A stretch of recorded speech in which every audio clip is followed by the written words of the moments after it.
سلامونه دوستانو، ښه راغلاست. درته وایو زموږ د نن ورځې تازه او مهم راپور ته. ناټو په افغانستان کې د دایمي سولې لپاره هڅې کوي.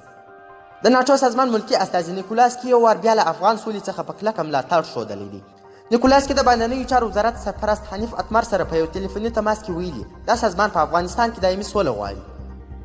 دواړو لوریو د سیمې په سیاسي مسایلو هم یو تر بله بحث کړی دی او نیکولاس پکې ښاغلي اتمر ته ډاډ ورکړی چې سازمان یې په افغانستان کې د یوې جامعې هوکړې له مخې د جګړې د پای ته رسولو لپاره هڅې کوي. ښاغلي اتمر له افغان سولې پروسې څخه د نړیوالو ملاتړ مهم بللی او د دوام ټینګار یې کړی دی. ناټو تر دې وړاندې هم په ځلونو له افغان سولې پروسې څخه خپل ملاتړ د اعلامیو او بیانونو له لارې ښکاره کړی دی. حنیف اتمر څو ورځې وړاندې د ولسمشر غني لخوا د بهرنیو چارو نومان او سرپرست وزیر وټاکل شو. تر دې وړاندې ورسره د اروپایي ټولنې ځانګړي استازي رونالډ کوبیا هم د ټلیفوني تماس له لارې د سولې د پروسې ملاتړ ښودلی و. د ویډیو له کتلو مو نړۍ منن. کوم ویډیو خوښه شوې وي حتما یې درسره لایک او شیر کړئ او د لا ښایسته او په زړه پورې جالبو مطالبو لپاره یاران پلیز حتما سبسکرایب کړئ. تر بیا ښې چارې.